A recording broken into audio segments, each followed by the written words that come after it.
Salam alaikum à toutes et à tous, bienvenue sur Hors-jeu 212.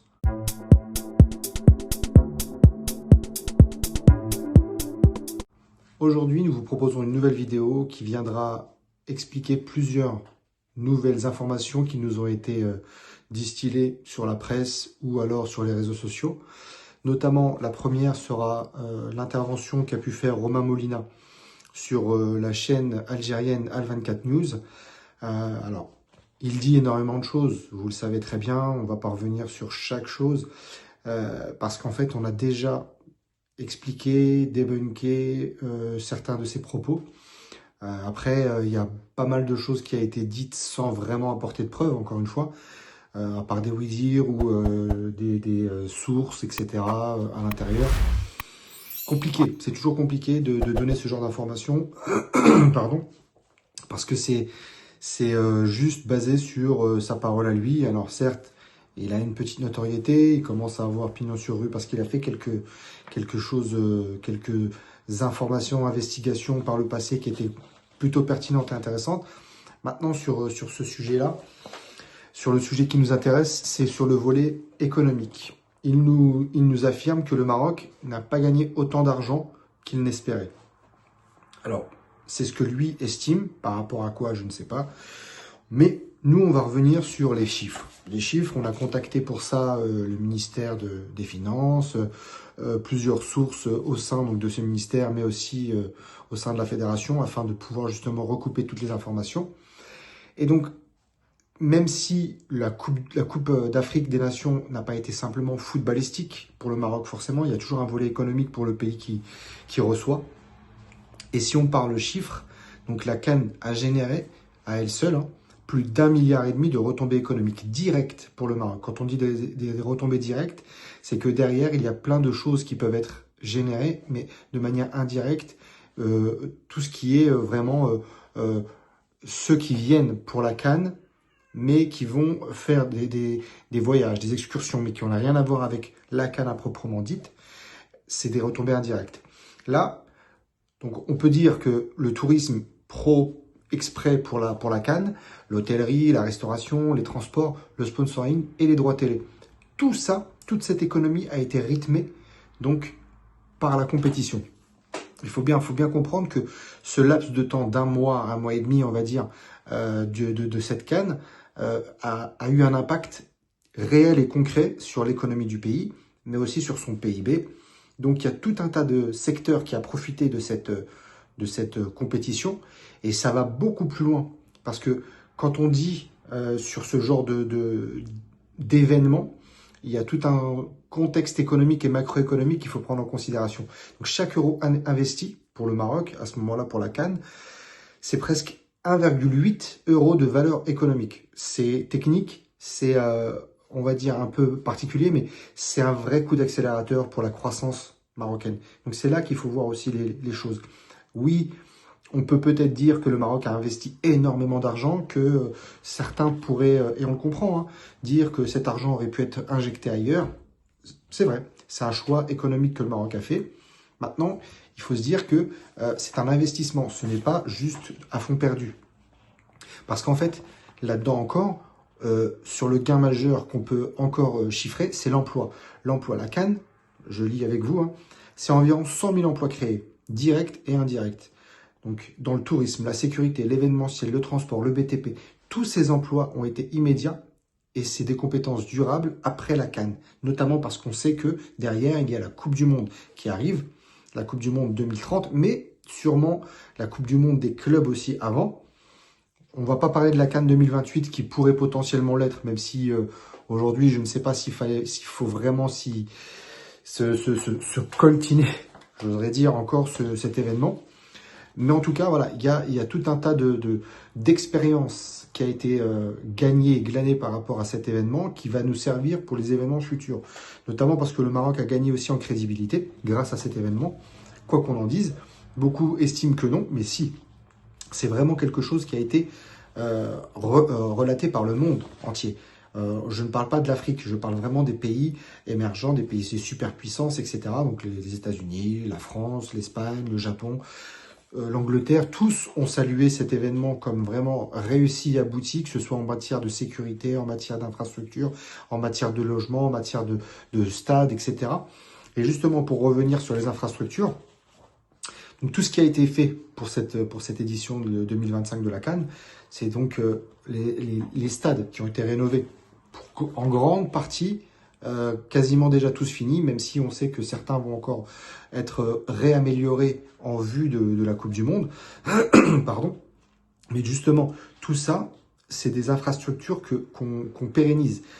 Comme les routes qui ont été modernisées. Certes, encore une fois, c'est de l'argent sorti, mais dites-vous bien que ça va profiter à l'ensemble des Marocains, parce que justement, ces routes, elles sont là. Elles auraient peut-être mis plus de temps à être construites, à être rénovées, à être remises sur pied pour pouvoir en profiter. Aujourd'hui, elles ont forcément été améliorées beaucoup plus rapidement qu'elles n'auraient pu l'être s'il n'y avait pas eu de ces événements. Donc, encore une fois, des gares, des aéroports, tout ça, ça a été amélioré et ça le sera encore. Donc, c'est beaucoup de choses qui ont été investies, mais pour le contribuable marocain, pour les gens qui vont emprunter toutes ces infrastructures à l'avenir. Donc, de ce qu'on nous a dit, 80% des infrastructures nécessaires pour le mondial elles ont déjà été terminées. 80%. Donc, c'est déjà énorme. Ça, c'est le coup d'accélérateur, la CAN. Donc, on profite en fait d'un effet d'aubaine et d'un effet d'appel. La CAN a profité de la Coupe du Monde et inversement. La Coupe du Monde profite de la CAN. C'est un investissement qui est fait, mais pour deux événements et deux événements qui vont rapporter de l'argent. Encore une fois, c'est ça qu'il faut voir. Certes, c'est beaucoup d'argent qui a été dépensé en amont, mais c'est une infrastructure qui va profiter pour l'immense majorité aux contribuables. Et je pense que sur tous les stades, personne ne pourra dire, hormis éventuellement le stade de Casablanca, enfin Ben Slimane, qui n'est pas encore sorti de terre, mais qui avance plutôt à un rythme soutenu, hormis celui-ci, tous les autres sont des stades qui vont être amenés à être utilisés de manière très efficiente. Le stade de Ben Slimane, on verra. Donc aujourd'hui, on ne va pas s'amuser à lancer des hypothèses ou quoi que ce soit. Mais il y a déjà un projet en place pour justement son utilisation, pour pas que ce soit un éléphant blanc, comme on les appelle, qui après une compétition reste vierge, finissent par décrépir, etc. Non, le Maroc a anticipé. On va espérer que ce soit de la meilleure des façons. Nous aussi, on jugera sur pièce. On n'est pas là pour donner juste des bons points ou quoi que ce soit, mais en tout cas, on est là pour surtout donner les faits et les faits avérés avec des preuves s'il en est. Donc là, tout ceci vient du ministère de l'économie et des finances et aussi en partie par Fawzi Lekja qui aura eu pas mal de casquettes, il faut bien le dire. Mais en tout cas, toutes ces infrastructures sont pérennes. Ensuite, la CAN, elle a servi aussi à une chose, c'est une répétition générale pour la Coupe du Monde. La Coupe du Monde 2030 qui arrive, tout ce qui n'a pas été, on va dire, efficace ou qui aura été amélioré, nous le savons aujourd'hui. Le Maroc le sait, le Maroc va travailler dessus justement pour pouvoir, et il a le temps pour ça, pour pouvoir préparer l'édition 2030 afin qu'elle soit la plus aboutie possible en termes de sécurité, de qualité de vie, etc. Aujourd'hui, on a vu que l'ensemble, même certains qui ont osé critiquer à l'époque, dont un que vous connaissez tous, ce qui passe sur l'équipe 21, aujourd'hui se rétracte en disant que tout était super, etc., etc. Il aurait fallu le faire avant, mais bon, passons. Ensuite, sur le tourisme, ça a eu un impact énorme parce que justement, il y a eu, a priori, 600 000 visiteurs internationaux pour cet événement, exprès pour cet événement.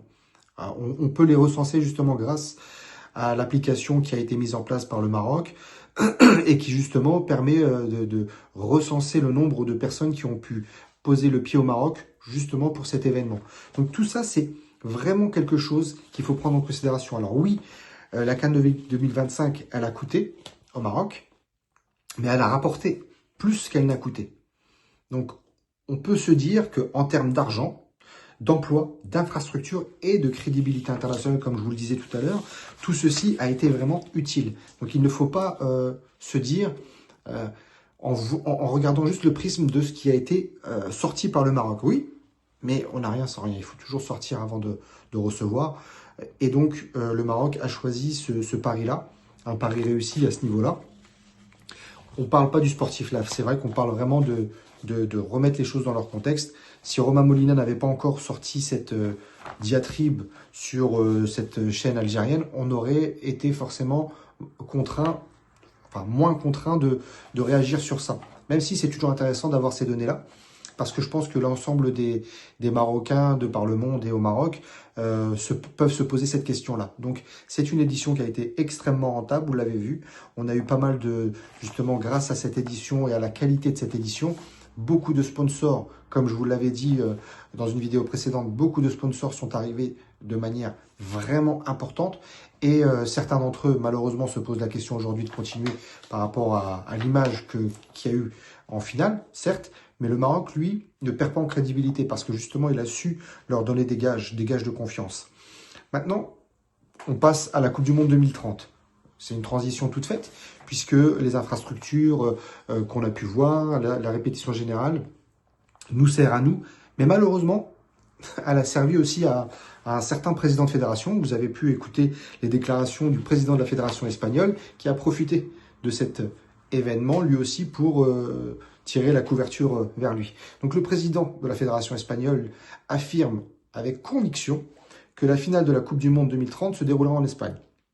Alors, avant même de continuer, je vais vous expliquer que c'est son souhait et pas du tout quelque chose d'avéré. Pourquoi? Parce que la FIFA n'a pas encore statué à ce sujet-là. Elle n'a pas statué sur combien de matchs, etc. vont avoir lieu dans quel pays, où est-ce que se déroulera la cérémonie d'ouverture et le match d'ouverture, où est-ce que se déroulera la finale et donc la cérémonie de clôture. Tout ça n'a pas encore été décidé. Tout ça va être décidé ultérieurement dans une commission qui sera dédiée. Donc là, ce sont vraiment des souhaits émis par le président de la fédération espagnole qui, malheureusement, base son intervention sur, alors, l'expérience espagnole. Ok, ça on peut pas lui reprocher. Quoique, on peut se demander si les récents événements qui ont eu lieu au stade de Barcelone, le Camp Nou, récemment rénové, avec énormément d'infiltration, et paradoxalement, ça n'a pas fait le tour du monde, alors que pour l'inauguration, enfin, le match inaugural du stade de Rabat, pardon, il y a eu quelques quoique aussi, on l'avoue volontiers, il n'y a pas de souci, mais ça avait été relayé de manière disproportionnée. Aujourd'hui, vous pouvez le voir sur les réseaux sociaux, etc. Il y a eu énormément d'infiltration, même en tribune de presse, et dans toutes les tribunes, et personne, ou en tout cas, ça a été véhiculé de manière très, très sporadique. Donc là, vous pouvez le voir aussi. Donc, l'expérience espagnole, visiblement, il y a quand même des couacs, même chez eux, il faut en tenir compte. Mais il a évoqué surtout les incidents observés lors de la finale de la CAN 2025. Il en a profité. Parce que pour lui, c'est un élément susceptible de nuire à la candidature marocaine. Alors, je ne suis pas certain que ce monsieur puisse vraiment se baser là-dessus pour dire que ça sera un problème, puisque là, en l'occurrence, c'est un problème, c'est un épiphénomène, même s'il est important, il faut le dire, c'est un épiphénomène dû à une particularité précise et à des supporters bien précis. Il n'y a pas eu d'envahissement de terrain, les choses ont été maîtrisées malgré tout. C'est plus une équipe qui a posé problème que des supporters. Donc, je ne suis pas certain que la FIFA, elle, va laisser les choses se dérouler de la même façon. Et je ne suis pas certain non plus que ce soit forcément préjudiciable pour le Maroc, étant donné que c'est l'équipe qui a été mise en cause et pas l'organisation ni les organisateurs. Donc voilà, même si la FIFA, donc elle n'a pas officialisé la décision, c'est surtout que ces déclarations manquent vraiment d'humilité et ça marque, on va dire, une prise de position politique plus que sportive. Parce qu'en fait, il veut placer l'Espagne au-dessus du Maroc pour pouvoir tirer la couverture à soi grâce à cet événement ou à cause de cet événement. Maintenant, est-ce que d'ici là, s'il y a des couacs en Espagne, est-ce qu'il va lui aussi faire son mea culpa et dire oui, le Maroc est peut-être mieux que nous parce que nous, il y a eu tel ou tel événement marquant? Je ne suis pas certain. Aujourd'hui, c'est un dialogue, on va dire, un petit peu biaisé parce qu'il veut essayer de tirer la couverture à lui, comme je vous l'ai déjà dit, pour pouvoir mettre une sorte de pression à la FIFA aussi. Cette bonne guerre, on va dire, le Maroc lui aussi va essayer de rationaliser. et d'être un peu plus proactif pour justement montrer que le Maroc va capitaliser là-dessus et va savoir faire les choses pour mieux les gérer à l'avenir. Et je pense que en faisant et en tombant, entre guillemets, eh ben les choses vont s'améliorer. C'est une expérience que le Maroc a, qu'il va savoir mettre à profit. Il y aura en plus la Coupe du Monde des clubs, normalement, qui va se dérouler au Maroc en 2029 et qui sera, elle aussi, efficace pour pouvoir justement prouver aussi bien au Maroc qu'à la FIFA que le Maroc sait faire. Et donc, on peut, nous aussi, légitimement se dire qu'avec un stade flambant neuf de 115 000 places, qui sera fini un an avant la Coupe du Monde, qui pourrait potentiellement être dans le dossier de la Coupe du Monde des clubs, et qui pourrait permettre à une très très grande population de profiter de cet événement mondial, qu'est-ce que sera la finale. Donc je me dis que de toute façon, quoi qu'il arrive, le Maroc a encore toutes les cartes en main, notamment parce que tout se fera par dossier et par visite et par investigation, et pas juste sur un épiphénomène, un événement pris comme ça, de manière un peu dissociée de tout le reste et de tout son contexte. Voilà, donc tout ce que j'avais à vous dire aujourd'hui. N'hésitez pas donc à encore liker, à nous suivre et à partager cette vidéo si elle vous a plu. On essaiera de vous faire des vidéos qui soient plus structurées au niveau football que sur tout ce qui est à côté du football, encore une fois. Mais les événements nous obligent à suivre l'actualité telle qu'elle se passe. Et aujourd'hui, il y avait ces infos-là à vous faire partager et surtout à vous apporter comme nuance et comme possible explication qui pourrait vous permettre de mieux comprendre les choses. Voilà, je vous remercie beaucoup de nous avoir suivis et je vous dis à bientôt. Au revoir.